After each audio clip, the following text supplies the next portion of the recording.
मेरा नाम Rohit Garg, working as an artist, health and wellness coach.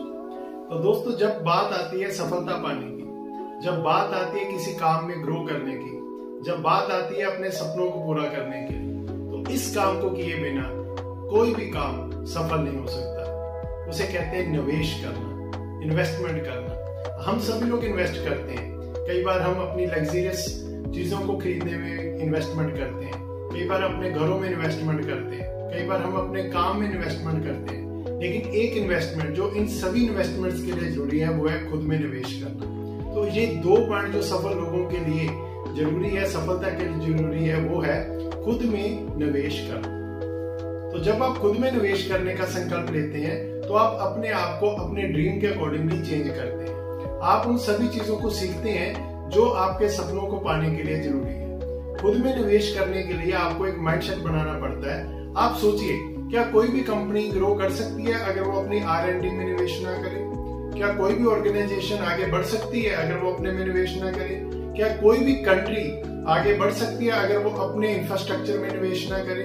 तो निवेश तो हर जगह करना पड़ता है, लेकिन एज ए ह्यूमन बीइंग हम लोग सफल तो होना चाहते हैं, लेकिन हम खुद में निवेश नहीं करते। तो आज ही संकल्प कीजिए कि जब भी निवेश करना पड़े तो सबसे पहले खुद में निवेश कीजिए। अब किस चीज में निवेश करना है? सबसे पहले आप एक ऐसा एटमॉस्फेयर जनरेट कीजिए जहां पे बैठ के आपको सफलता के बारे में सोचने में आनंद आए। यानी कि आप एक ऐसी जगह बना सकते हैं अपने घर के ऊपर, ऐसा कुछ बना सकते हैं जिसमें आपको ये लगे कि यहाँ बैठने के बाद मेरे में ओनरशिप की फीलिंग आ रही है। जब आप अपने लिए कोई टूल ले सकते हैं, अपने लिए कोई बुक्स ले सकते हैं, जब अपने विचारों में निवेश करते हैं। दूसरा निवेश है विचारों में निवेश करना। क्या आप हर महीने एक पॉजिटिव मेंटल एटीट्यूड की बुक लेके पढ़ते हैं? क्या आप किसी ऐसी मैगजीन के सदस्य हैं जो आपके काम से रिलेटेड है? क्या आप ऐसी किसी ग्रुप के साथ जुड़े हुए हैं जो आपके काम में आपकी मदद कर सकता है? तो ये भी दोस्तों एक निवेश करना ही है। एक बार एक व्यक्ति अपनी कंपनी का ऑडिट करवाने के लिए गया, तो उसने वहां पे जब ऑडिट किया तो उसके बाद क्या हुआ कि उन्होंने बोला कि मैं इतनी इन्वेस्टमेंट करता हूं अपने एम्प्लॉइज को ट्रेन करने के लिए, लेकिन ये हर बार कभी ना कभी मुझे छोड़ के चले जाते हैं। तो क्या ये इन्वेस्टमेंट सही है? तो जो एक्सपर्ट पर्सन थे उन्होंने बोला, जो आप इन्वेस्टमेंट कर रहे हैं वो कंपनी की ग्रोथ के लिए कर रहे हैं। लोगों का जाना एक स्वाभाविक क्रिया है क्योंकि लोग चले जाते हैं। तो कहते हैं भी दूसरा क्वेश्चन ये है, क्या आप अनट्रेन्ड एम्प्लॉइज के साथ, क्या आप अनट्रेन्ड लोगों के साथ काम करना पसंद करेंगे? तो आंसर है नो।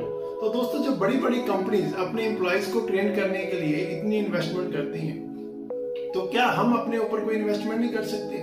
अगर आप एक बुक, यानी कि अगर 300-500 रुपीज की एक बुक आप पर मंथ परचेज करते हैं, तो उससे क्या होगा? एक बुक में कहा जाता है कि एक एक्सपर्ट पर्सन के 40 ईयर का एक्सपीरियंस उसमें आ जाता है। तो आप उन सिर्फ 300 या 500 रुपीज में आप 40 ईयर्स का एक्सपीरियंस आप गेन कर लेते हैं, तो जो आपकी मदद करता है। तो आज ही संकल्प कीजिए खुद में निवेश करने का, अपने विचारों में निवेश करने का। कोई सफलता के लिए जहां आप जाना चाहते हैं उसमें और आपके बीच में सिर्फ एक ही डिफरेंस है, नॉलेज का। तो उस नॉलेज को बढ़ाने के लिए खुद में निवेश कीजिए, अपने एटमॉस्फेयर में निवेश कीजिए, लोगों में निवेश कीजिए।